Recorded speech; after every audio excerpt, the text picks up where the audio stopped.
지금까지 보면은 모든 앞에다가 이 관이라고 하는 것을 붙여놨습니다.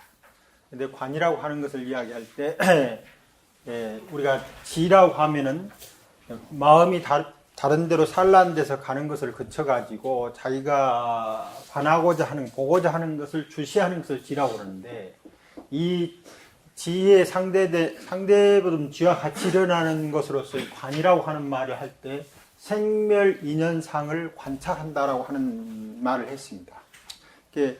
그 말은 무슨 말이냐면, 제가 지금까지 계속해서 어떤 일이 발생하게 되면은 이 발생하는 것까지는 우리가 과거세 또는 하여튼 바로 전까지를 과거세라고 이름 붙이면은 그때까지 해왔던 습관적인 그런 기운에 의해서 어떤 것이 이제 발생하게 됩니다.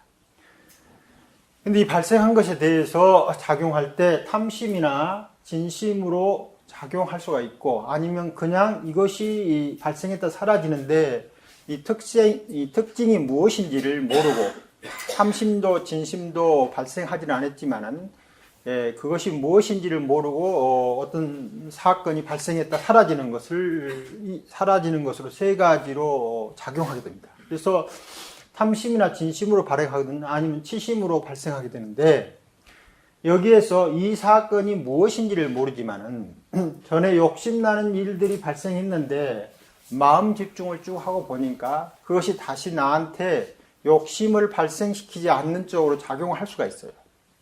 무엇인지는 모르지만 전에 어떤 것이 있었는데 그것을 통해서 그런 이야기를 듣거나 그런 것을 보게 되면은 진심이 발생했는데 마음심을 통해서 진심이 발생하지 않을 때가 있어요. 근데 여기서 계속 말할 때 그것이 무엇인지를 모르다 하는 말을 계속 하고 있어요. 그 전까지는 어떤 것을 보았는데 욕심이 나가지고 그 욕심을 나서 갖고 싶은데 못 가지니까 마음에 이제 번뇌가 발생하고, 어떤 것이 발생하면은 그것이 발생하지 않았으면 좋겠는데 발생해가지고 분노가 발생했는데, 이제 이런 것에 대해서 마음이 그것이 있어도 이제 욕심이 안 생기고 그걸 봐도 분노가 안 생긴다 이 말입니다. 그래서 마음이 이제 평온해져요. 이와 같이 마음이 평온해진 상태를 뭐라고 하냐면은 가장 간단한 상태에서 경험하는 선정 상태 하나입니다. 선정. 그러니까 우리가 아주 깊은 의식 집중에 들어가서 어떤 것을 경험해서 얻어내는 것도, 경험하는 것도 물론 선정이지만, 지혜의 가장 큰 특징은 탐심과 진심으로 작용했던 영역에서 의식이 다시 탐심과 진심으로 작용하지 않고 있는 것을 기본적으로 정의라고 합니다. 물론 정의가 쌍수되어 있는 입장이 다르는데, 그 다음에 이제 두 번째 특징은 뭐냐면은 도대체 그것이 무엇인가를 잘 관찰해 보니까 계속해서 우리가 지금까지 26가지 항목을 두고 그 내용들을 관찰해 보니까 그것 가운데 그것이라고 할 수 있는 어떠한 특성도 발견되지 않기 때문에 우리가 지금까지 화 안 낸 사건만 아는 게 아니고 화를 내게 하는 대상이나 욕심을 내게 하는 대상이 전부 다 물거품이었더라. 그러니까 물거품인 줄을 모르고 화를 내고 물거품인 줄을 모르고 욕심을 냈는데, 내가 욕심과 성냄은 거쳤지만 그것이 물거품인 줄은 모를 수가 있는 거예요. 그러니까 어떤 사건에서 내가 평안해질 수는 있지만 그 자체가 꿈이나 물거품인 줄을 모르는 것을 정만 완성됐지 해가 완성됐지 않았다고 보는데, 이제 이걸 잘 보니까 그가 우리한테 탐심과 진심을 발생했던 모든 것들이 다 물거품과 같은 것인데 그것이 물거품인 줄을 모르고 화를 내는 거죠. 그래서 물거품인 줄을 아는 것을 뭐라고 하냐면 해라고 하는 거예요. 그래서 이 중론에서는 지금까지 오면서 이 관을 통해서 무엇을 우리한테 가르쳐 주냐면, 근원적으로 여기서 뒤에 이제 사견까지 보면 27품이 되는데, 모든 품에서 전부 다 일체 모든 것들은 다 물거품과 같다라고 하는 이야기를 해주는 거예요. 그러니까 중론은 우리한테 무엇을 완성시켜주냐면 해를 완성시켜줘요. 그래서 이 해를 완성시켜줘서 이제 이 해를 바탕으로 선정력을 바꿔야 하는 거예요.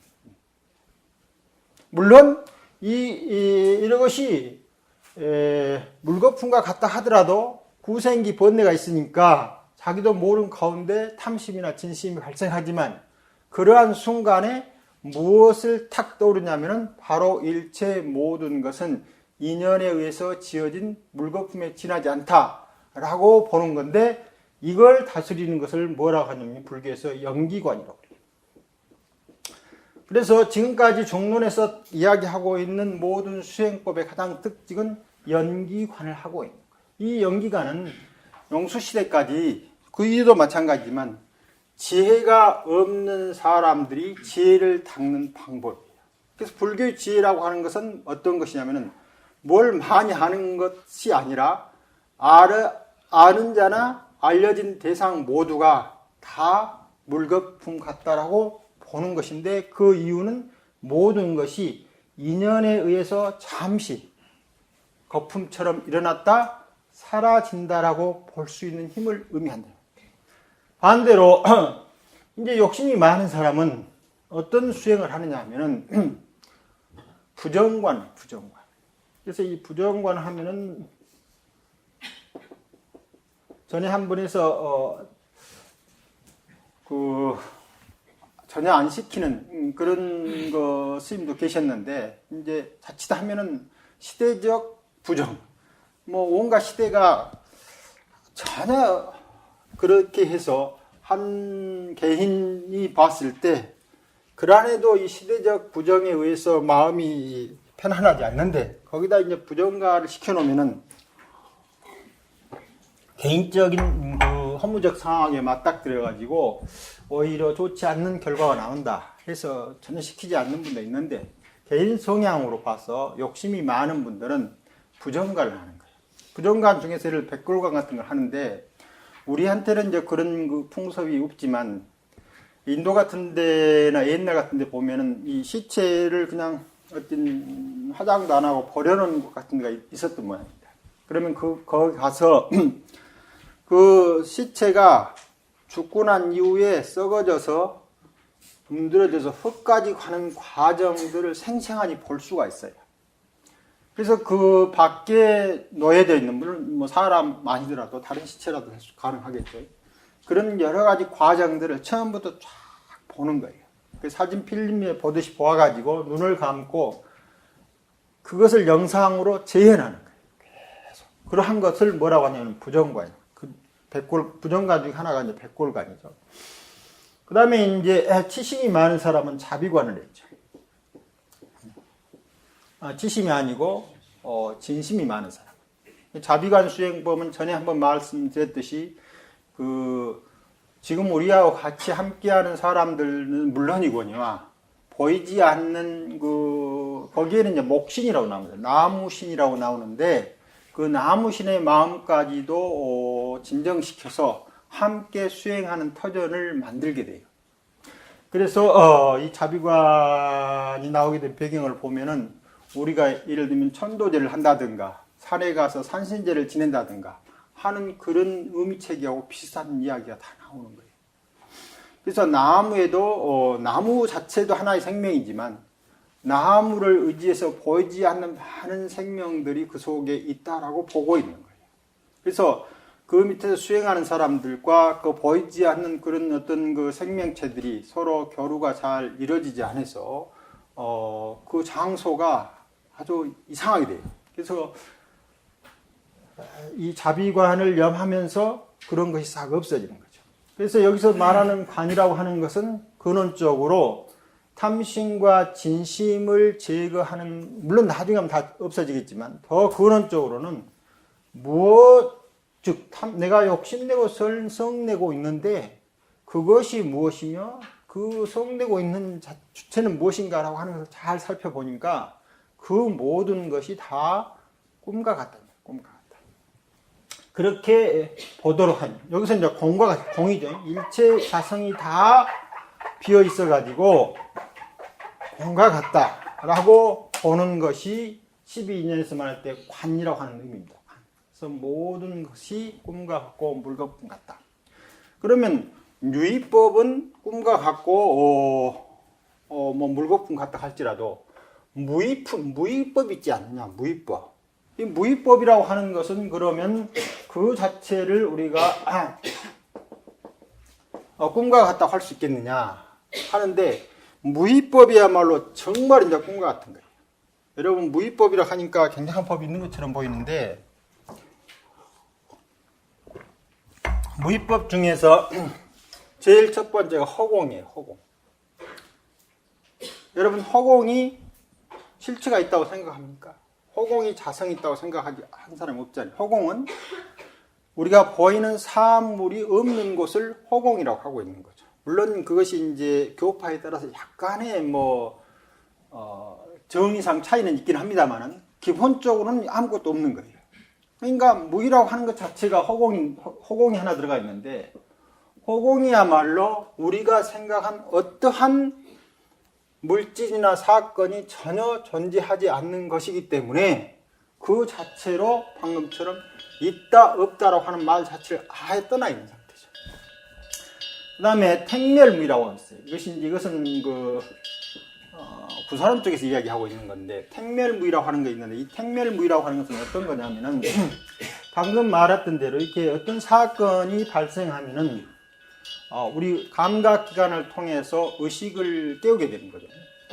의식이 이제 발생하게 되는데, 그전에는 그 사건이 오면은 내가 기분이 좋거나, 그전에 그 사건이 오면 기분이 나쁘거나, 아니면 그 사건에 대해서 잘 모르거나, 즉 탐진치로 작용을 하고 있었는데, 마음 집중을 잘 해가지고, 이 택이란 말이 통찰력이라고 하는 말인데, 선택할 수 있는 힘이에요.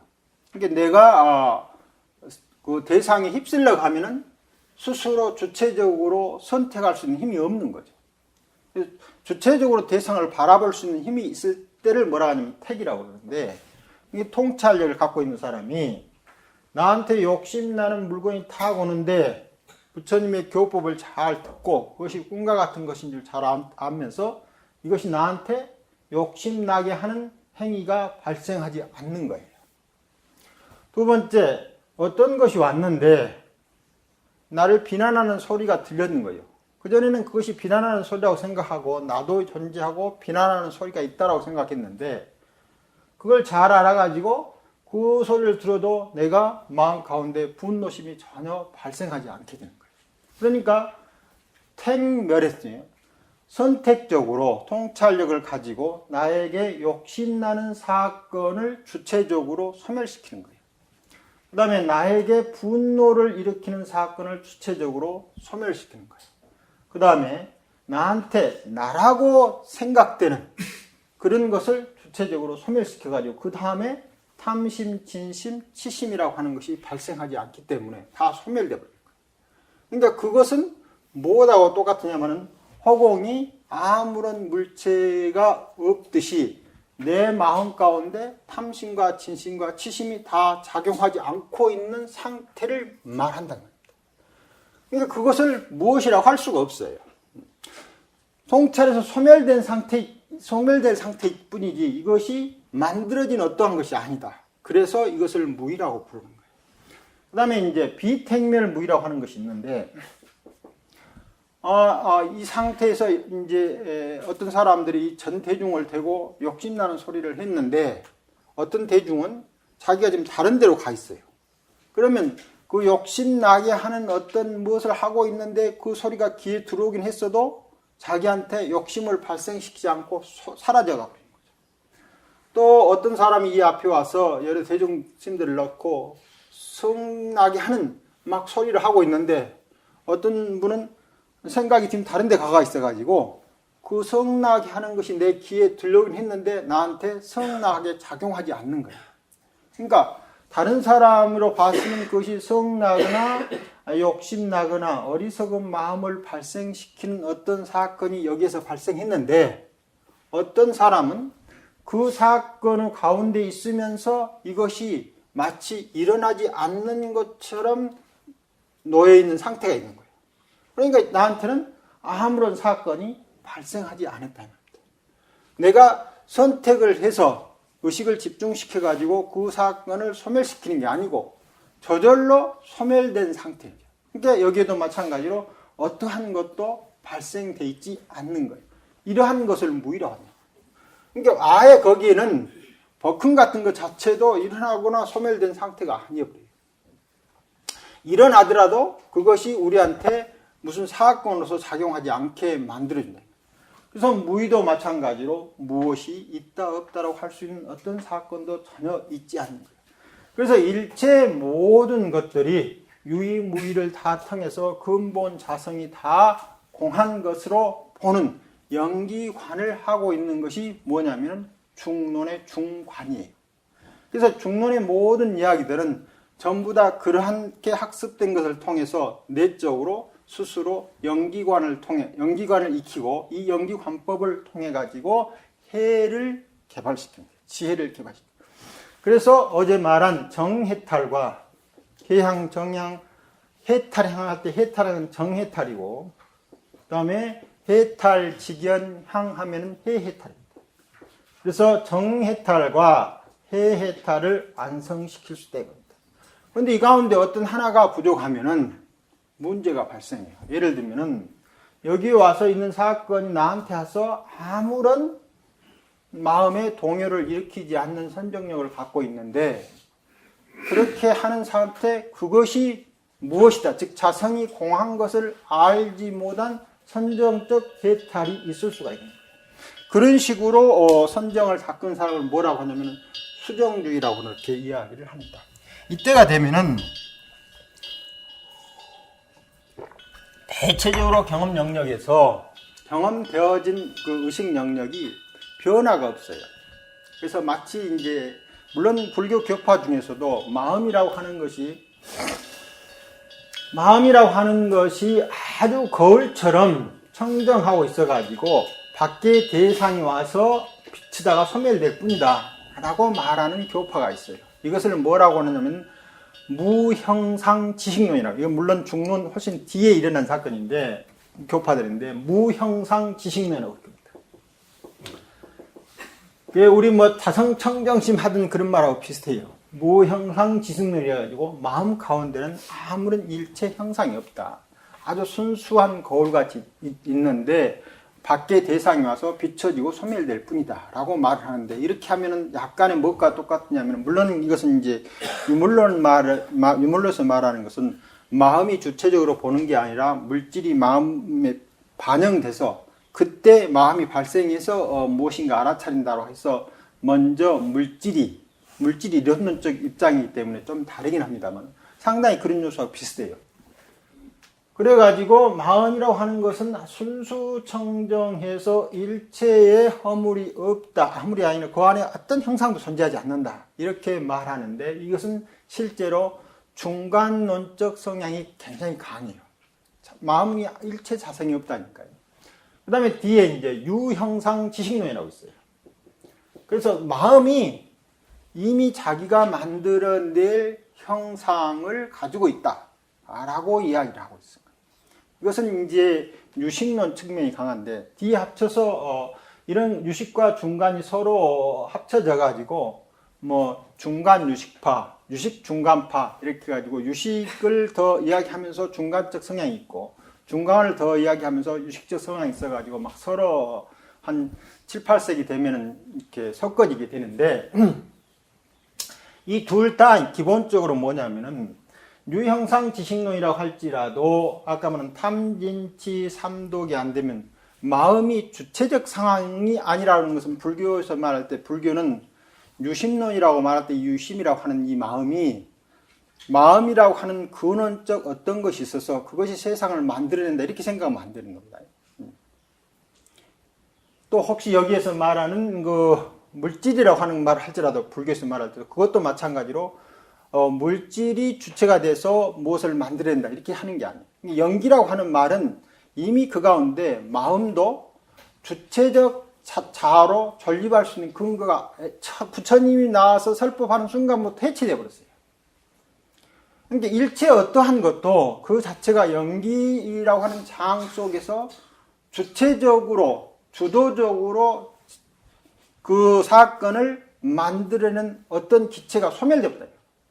마음도 전혀 그렇지 않는 거죠. 다만 연기 가운데, 연기하고 있는 데서 보면은 마음이라고 하는 것이 아무 형상 없이 형상을 알아차리고 있는 것처럼 작용하는 것처럼 보일 뿐인데, 만일에 여기에서 마음의 비춰주는 작용이 없으면 마음은 있지 않는 거예요. 그러니까 마음이 거울처럼 보여도 이 마음이 계속해서 거울처럼 있고 형상만 왔다 사라지는 게 아니고, 형상이 있으면서 그때 거울처럼 있는 마음이 나타난 것처럼 보일 때 이 마음도 뭡니까? 물거품과 같은 마음이에요. 우리가 말하는 구사론 또 유식론 다 마음을 어디다 놨느냐면 마음이라고 하는 것을 유의법에다 놨어요. 마음은 개수는 많아요. 50 몇 개가 마음의 종류인데 다 유의법 항목 속에다 놨던 거예요. 유의법이라고 하는 것은 무의법하고 또 달라서 뭐냐면은 인연 따라 생성 소멸하는 거예요. 그러니까 조건으로부터 발생하는 거예요. 마음도. 그래서 우리는 마음이라고 하는 것이 조건에 관계없이 영혼성을 가지고 있는데 그 마음이 무엇인가 라고 보려고 하는 것은 불교 모든 교파성에서 처음부터 다 아니다라고 이야기하는 거예요. 마음도 인연 조건 따라서 발생하는 어떠한 거라. 그래서 여기서 다만 그 마음이라고 하는 것이 본래적으로 형상에 주도적으로 어떤 인연이 만들어질 때 주도적으로 역할을 하느냐 안 하느냐 하는 차이가 있는 거죠. 그런데 유식계통에서는 그것이 형상을 재구성하는 역할을 주도적으로 하고 있다고 보고 있는 거고, 다음에 구사론 계통에서는 그것이 그렇게까지 주도적으로 하지 않는다라고 보고 있는 거예요.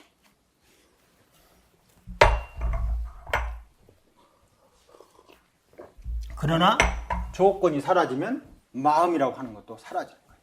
그러니까 여기서 이제 문제가 형성되는 거예요. 그러면 그 사라져 있는 마음은 어떻게 해야 될까? 이야기할 것인가?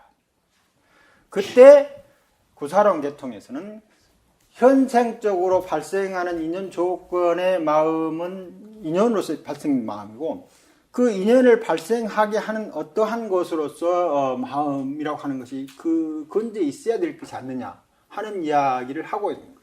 이것이 서양에서 말하는 존재론적 측면하고 똑같아요. 뭐냐면은 인으로 형성되는 마음은 현상계죠. 전에 처음 한번 현상계고, 자, 이 마음이라고 하는 것이 발생하지 않았을 때 마음이 어디에 있느냐라고 하면은 그 다음부터는 뭡니까? 실제 이제 경험하지 못한 마음을 생각으로 규정하기 시작하는 거예요.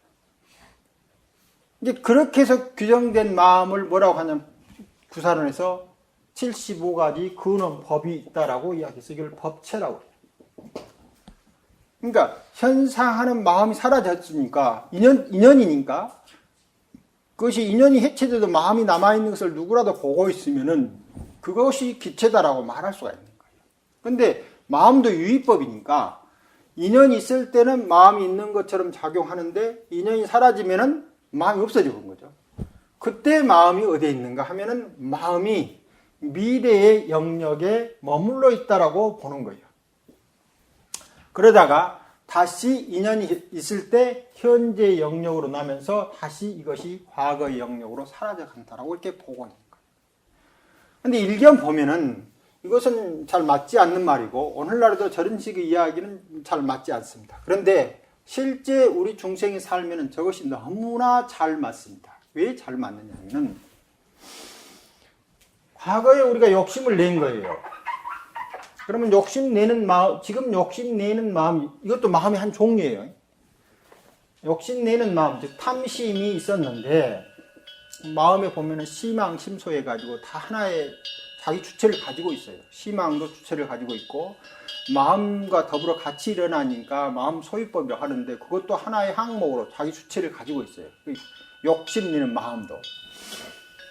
그런데 이 욕심내는 마음이 지금 일어났는데 사라졌어요. 이제. 욕심이 사라지면은 욕심내는 마음은 사라지고 예를 들면 다른 마음이 발생하고 오는 거죠. 그런데 다음에 보면 또 욕심이 나는 거예요. 네. 그러니까 우리가 과거에 경험했던 모든 욕심나는 마음들은 바로 무엇이 되어 있는 거다 똑같느냐면 제가 늘 말했듯이 우리의 미래가 되어가지고 아직 오지 않는 미래에 있는 것처럼 하고 있는 거예요. 이 실제 경험상에서는 잡히지 않지만 우리가 과거에 경험했던 모든 경험 내용들이 그 자체로 끊임없이 우리의 미래를 만들어가고 있으니까 생각해보면 마치 마음이 미래에 있는 것처럼 보여요. 이런 마음들은 무슨 마음입니까? 경험된 마음이 아니고 사유된 마음이에요. 이런 사유된 마음은 어느 때까지 존재하느냐면 중생인 한에는 거의 그런 식으로 살아요. 실제 하지 않지만. 그래서 마치 현상계에서 욕심내는 마음으로 우리가 번거롭게 되고 삶이 힘들어지게 되고 미래 영역은 실제 아니지만은 우리가 현재 욕심내는 이 마음이 소멸되지 않는 한 우리의 미래가 돼서 미래의 욕심이라고 하는 그런 마음이 남아있는 것처럼 보여진다. 이런 의미에서 법체가 있는 것처럼 이야기되어지는 거예요. 그런데 만일에 이런 법체가 그렇지 않고 영원한 주체를 가지고 법체를 설정하면은 이것은 이제 법집론이 되는 거예요. 우리 아집 법집할 때 법집 됐죠. 그렇게 해서 이제 후대, 상당히 이제 불교 후대에 이르게 되면은 이런 생각들이 굳어진 그런 그 학습을 하는 사람들이 형성돼요. 불교 내부적으로. 학습하는 사람들이 형성돼서 이제 뭐가 형성되냐면은 여기에서 현행의 탐심, 진심은 이루어지지 않지만 그래도 미래 영역에 있는 탐심, 진심이 소멸됐다라고 생각하지 않고 있는 사람도 있을 수가 있는 거고 또 한편으로는 다른 사람의 탐심과 나와 더불어 개발됐다고 하는 그런 생각을 할 수가 있어요. 현실적으로 선정력이 깊어가지고 탐심이 아까 작용하지 않죠. 오면은 바로 택멸해서 소멸시켜버리는데 그러나 탐심을 내는 마음이 과거, 현재, 미래라고 하는 영역 속에 주체적 어떤 실체로 있다라고 하는 생각 자체가 소멸되어 있지 않으면 뭐가 형성되어 있지 않느냐면은 해가 온전하니 형성되어 있지 않아요. 그래서 이제 용수시대에 오면은 불교 교파 내에서 이와 같이 선정력은 뛰어난 분들이 계시는데 지혜에 있어서 학습된 결과로 이와 같이 사물을 보는, 왜냐하면 이것은 경험된 게 아니거든요. 미래의 영역이 현재 경험될 수가 없습니다. 그래가지고 해가 잘못 익어진 사람들이 있는 거예요. 그래서 이런 사람들을 이제 비판하는 거예요. 그리고 이런 사람들을 불러서 뭐라고 부르냐면 소승이라고 부르는 거예요. 그래서 이 소승은 뭐냐 하면은 지혜가 온전히 익어서서 영기적 실상을 제대로 모르는 분들이에요. 그러니까 이것은 교파에 있는 게 아니고 교파에 대한 학습을 배웠을 때 잘못 이해한 사람이야. 북방에 전달된 불교 내부에서도 불교를 잘못 이해하거나 또는 지금 내 생각이 이렇게 되어 있는 사람들 다 무엇입니까? 우리가 지칭하는 소승이에요. 그런데 많은 경우에 이 지혜 개발을 소홀히 합니다. 남북반을 다 타나서 지혜 개발을 소홀히 하고 무엇을 저 위주로 추구하고 있느냐면은 선정을 추구를 하고 있는 거예요. 대부분. 수행하면은 선정이라고 생각합니다. 그러니까 연기법에 대한 지혜가 개발되지 않고 덜하고 선정을 통해서 무엇인가 하는데 이런 경우에 이렇게 되면은 이제 아까 같은 이 마음 변하지 않는 마음 같은 것이 이제 많은 경우에 이제 경험하게 되는 것 같아요. 그래 놓고 이것을 뭐라고 부르냐면은 진아라라고 부르는 거예요. 여러분 진아라라고 부르는 것 많이 들어보셨죠? 대아라라고 부르는 거예요. 자, 그런데 이 진아나 대아나 기본 특성은 모든 인연에 흔들림 없이 부동이라고 이야기합니다. 움직이지 않는 거예요. 야여하다고 보는 거예요. 그런데 불교는 불교 교회에서 이야기하는 모든 것은 이 마음이 됐든, 그러니까 선정 상태에서 경험이 됐든, 아니면 우리가 일상의 삶에서 하고 있는 일이 있든, 그 자체가 특별한 조건에서만 그렇게 비춰지는 거예요. 즉, 선정이라고 하는 특별한 조건에서만 이것이 부동심인 것처럼 보일 뿐이에요. 그래서 선정이라는 조건을 해체시키면 그 부동심이 사라지는 거예요. 그런데 어떤 사람들은 이 선정력이 강해져가지고 일상생활을 하면서도 저런 마음이 계속 같이 있는 것처럼 보여요. 그것은 또한 마찬가지로 특별한 상황뿐이에요. 그래서 이 마음을 통해 가지고 진화락 해가지고 가장 기본적으로 움직이지 않는 거예요. 근데 불교의 모든 학파의 교리는 이 마음이 부동이지 않고 부동인 것처럼 할 때는 부동이지만 그 자체가 일체 모든 경계와 따라서 항상 자기 변화를 항상 변화하고 있다는 거예요. 이게 마음이 부동인 조건을 형성하면은 부동인 것처럼 작용하는 거예요. 그러나 수연의 조건이 되면 수연으로 작용을 하는데 이 두 가지 기체가 마음이 인연 따라서 이때 부동한 마음도 앞에 무언가 이 경계가 있는 거예요. 그 경계를 볼 때도 이거 아주 완벽하니 움직이지 않는 것처럼 있고 또 자아가 일치돼 가지고 주객이 일치돼 가지고 하나 있는 인식체가 있는 것처럼 보여도 그때도 그 안에 다 그런 것이 있다 이 말입니다. 그래서 전혀 움직이지 않는 것으로 마음의 기체를 삼고 있는데 불교는 초기 불교부터 하음 불교에 이르기까지 모든 마음이 모든 생명체 생명 현상들이 부동과 수연을 오가면서 계속 끊임없이 변화한다고 하고 있어요. 그래서 이제 어떤 데 보면은 나는 무엇인가 할 때 이 주체적 자아를 항상 이러한 마음에다 놓고 그 마음은 부동하고 있으면서 이 부동한 것이 진여다 이렇게 보는 거예요. 그리고 그것을 찾아서 무엇을 하고 있느냐면은 선정을 닦고 있는 거예요. 선정. 그러니까 우리는 근원적으로 중론에서 말한 연기관을 제대로 닦지 않으면 불교 수행을 한다고 하면서 대체적으로 무슨 수행을 하고 있냐면 선정 수행을 하는 경우가 많다. 그래 우리 선배 뛰어난 스님들이 계속해서 정해쌍수해라. 성적이 등지해야 된다 라고 하는 말을 지가는 쌍수해라 라고 하는 말을 계속해도 대체적으로 이 선정을 통해서 익혀지는 특별한 경험을 즐기고 있는 경우가 많다. 그렇지 않으면 그런 형태를 희구하고 있는 거예요.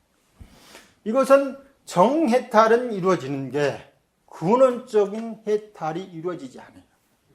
그래서 불교 해탈의 가장 큰 특징은 정해탈에 있는 게 아니고 해해탈에 있는 거예요. 해해탈.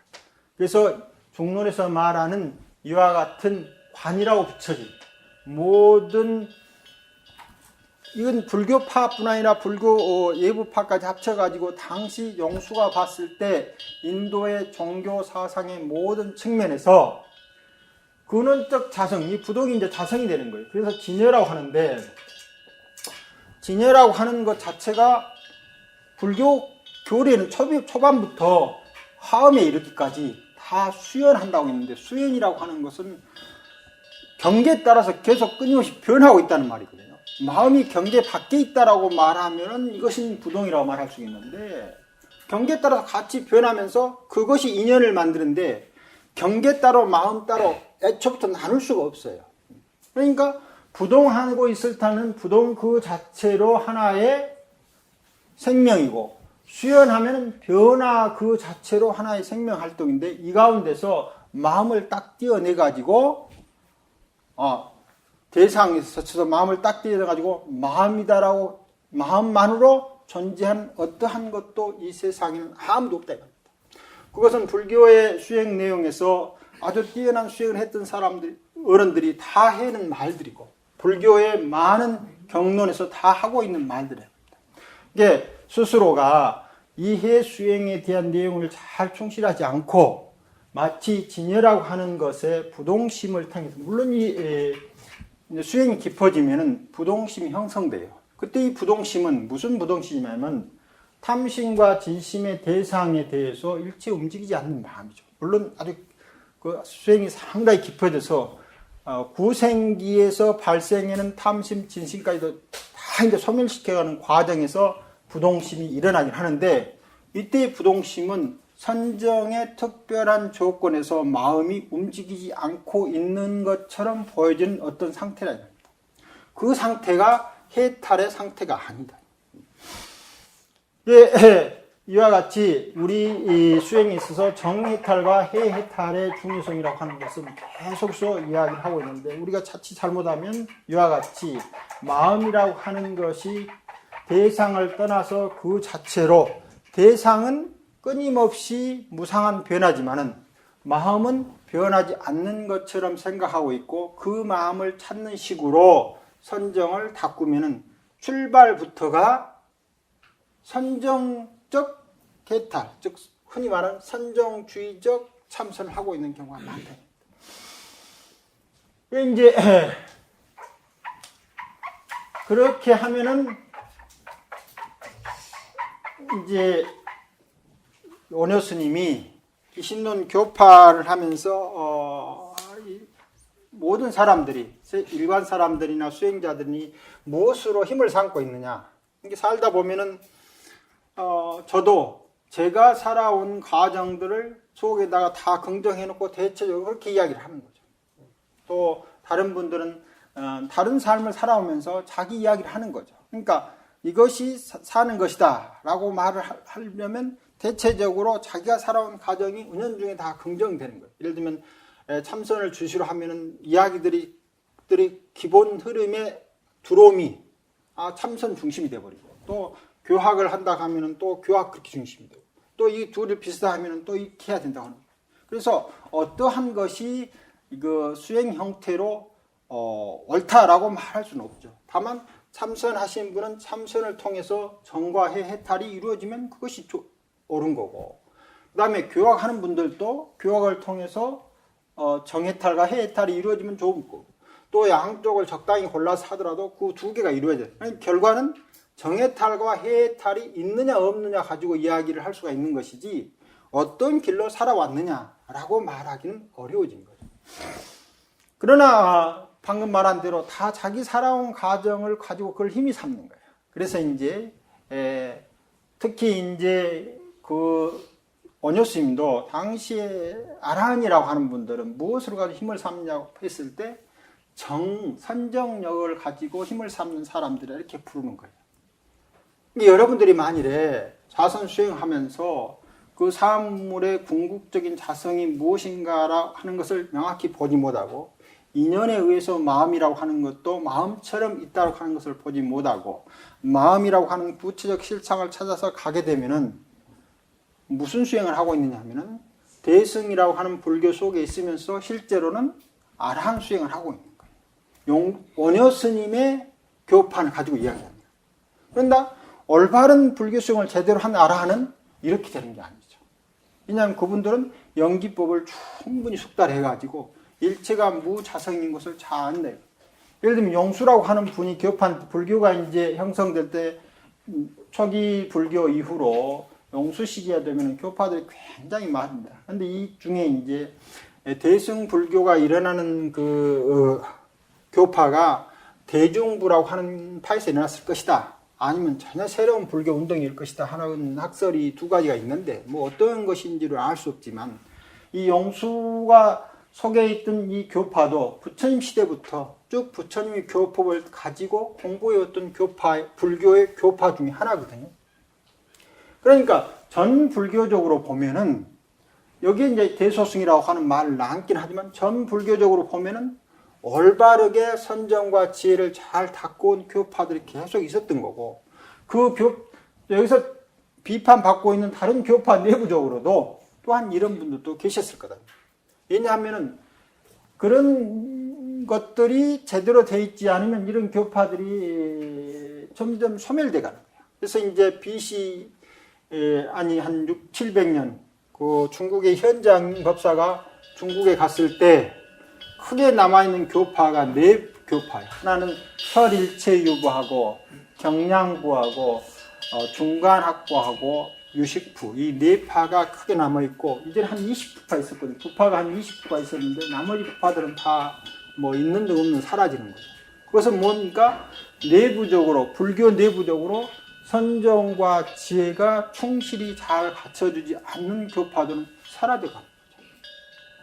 그래서 전체적으로 보면 그런 교파들이 있었기 때문에 우리가 그냥 한편 지칭해서 다른 파의 모든 수행은 원효가 이야기하듯이 선정만을 닦은 교파다라고 이야기하기가 어렵습니다.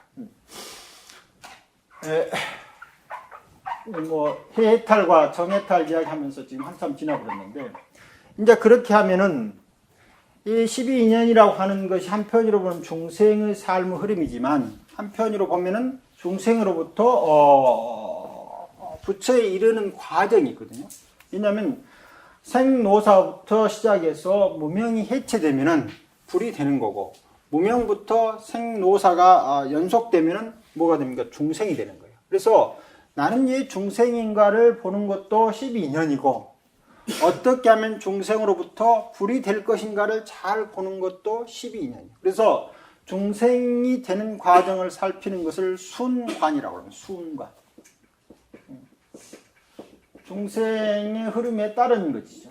중생의 흐름에 따라서 보는 것이 순관이라고 그러고, 중생의 흐름에 거슬러 올라가는 것, 이걸 역관이라고 합니다. 이것을 이제 소멸시키는 과정인데, 물론 그것을 무명부터 소멸시키거든, 아니면 수부터 소멸시키든 관계없습니다. 그러니까 소멸시킨다고 하는 입장에서 보면 역관이 되고, 그 다음에 그것을 따라간다고 하는 입장에서 보면 순관이 되는 거예요.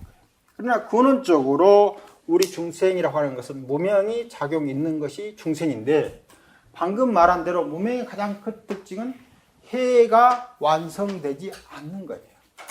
이 해는 무엇입니까? 방금 말한 대로 자성이 없는 것을 명확히 이해하지 않는 거예요. 자성이 없다라고 하는 말은 인연이 됐을 때만 그것이 있는 것처럼 작용됐는데, 그 인연이 되어 있는 작용력을 다음 찰나에, 여기에 이제 마음이라고 하는 그 특성은 이 과거의 모든 기억들을 가지고 연속시켜 가는 그런 특징이 있다고 그렇게 이야기했죠. 그러다 보니까 연속적으로 동일한 양상의 일을 하고 있는 것들을 실체시하는 습성이 있어요. 이것이 행이 가지고 있는 특징이에요. 행이. 그러니까 행도 마음의 작용인데, 마음 작용에 그것이 없으면 생명 활동을 할 수가 없어요. 그러니까 과거에 기억된 것을 통해서 현재 우리 생명을 어떻게 하면 잘 살 것인가. 그래서 우리 몸속에 저장된 정보 영향도 다 그런 거거든요. 그래서 인류로 살아왔을 때 어떻게 하면은 새롭게 탈하지 않고 이미 경험된 것을 이용해서 잘 살아갈 수 있을 것인가라고 하는 기억 정보를 남기는 게 생명 활동에 훨씬 수월하다고 하는 것을 경험했기 때문에 이 행이 늘 그런 일을 하고 있는 거예요. 그것은 생명 활동에 아주 필요한 일인데, 우리는 그런 것을 통해서 전후찰나의 동일한 자기실성을 가지게 되면은 뭐가 되느냐면은 방금 말하면 지혜가 없어지는 거예요. 그래서 무명이라고 하는 것은 곧 현재 상태에서 내가 자성을 가지고 사건을 분석하고 있느냐, 자성 없이 사건을 분석하고 있느냐. 그래서 자성을 가지고 사건을 이해하면은 나는 중생의 현재적 상황으로 순간을 하고 있는 거고, 자성 없이 사건을 보려고 노력하면은 불보살에 이르는 역관을 하고 있으면서 근원적으로 해해탈을 이루게 하는 거예요. 그 다음에 이제 방금 이 무명이라고 하는 것은 우리가 할 때 무지라고 하는데, 지라고 무지하고 이제 할 때 두 가지 특징이 있어. 아주 잘못 아는 것하고 전혀 모르는 것이 있는데, 이 둘 다 무지에 해당되는 거죠. 전혀 모르고 있는 것은 그 자체가 무지지만, 잘못 알고 있는 것은 마찬가지로 이 사건을 무엇이다, 즉 A라고 하는 사건이 발생했는데 이것이 B다라고 생각하고 있으면 A라고 하는 사건을 B로 잘못 알고 있는 거죠. 그 다음에 A라고 하는 사건이 실제로 A라고 하는 것으로 존재하는데 않는데, A라고 알고 있을 때 이 A가 우리가 말하는 동일한 자성을 가지고 A라고 알고 있으면 또한 마찬가지로 이 사건을 잘못 알고 있는 거죠. 그러니까 A라고 알고 있어도 잘못 알고 있는 거고, 아예 B라고 알고 있어도 잘못 알고 있는데, 두 가지 다 특징이 잘 알거나 잘못 알거나, 이 사건은 B라고 하는 특성으로 보여진다는 거고, 이 사건은 A라고 하는 특성으로 보여진다는 거죠. 그래서 둘 다 잘 알거나 모르거나 관계없이 어떤 사건이 우리 앞에 비춰질 때는 자기 나름대로 자성을 가지고 알게 되는데, 자성을 안 가지면 사실상 안다고 하는 사건이 발생하지 않아요. 그러니까 모든 알면 그 특성의 자성을 가지고 있어야 돼요. 자성을 가지고 있어야 되는데 앞서 말한 대로 생명활동의 특성상 이 행위라고 하는 것이 인연처에서 그것이 다른 것과 다른 차이를 가지고 있다고 하는 의미에서 자성으로 비춰지는데, 한 인연이 형성될 때는 주변의 다른 것과 분별된 차이를 통해서 무엇인가 발생하게 되는데, 그러니까 이때는 차이를 이해하는 거죠. 자성을 이해하는 게 아니라 차이를 이해하는데, 이것이 두 번째 발생할 때 또 비슷하게 발생한다 이겁니다. 그러면 전에는 이것이 발생할 때 주변과 더불어 차이를 통해서 이것을 이해했는데, 이번에 이해할 때는 이 차이를 배제하고 자기가 과거에 경험했던 어떤 것으로 이것을 이해하기 시작하는 거예요. 그러니까 자기가 아는 것 속에 모든 차이들은 소멸돼 버리고 이제 아는 것이 무엇을 지칭한다고 하는 것으로 이어지는 이와 같은 알을 뭐라고 하냐면 행위라고 합니다. 그러니까 이제 여기서 뭐가 빠져버렸습니까? 이것이 공동으로 일어나서 어떤 사건처럼 보이게 하는 장이 빠져버린 거예요. 그래가지고 이제 아는 것만 남게 되는 거예요. 그러면서 이때 아는 것이 뭐가 돼버리냐면은 무명이 돼버린 거예요. 그래서 최초의 알미라고 하는 것은 무명이 아닙니다. 최초의 알면 무명이 아니고 그것은 무명도 뭣도 아니고 단순히 안다라고 하는 어떤 지식이라고 하는 사건이 발생했는데, 그 지식이라고 하는 사건을 우리가 말하는 해수행이라고 하는 것이 이때는 이루어질 수가 없거든요. 이루어지지 않다 보니까 그 지식이 어떻게 발생했는가라고 하는 반성적 지혜 작용이 일어날 틈이 없는 거죠.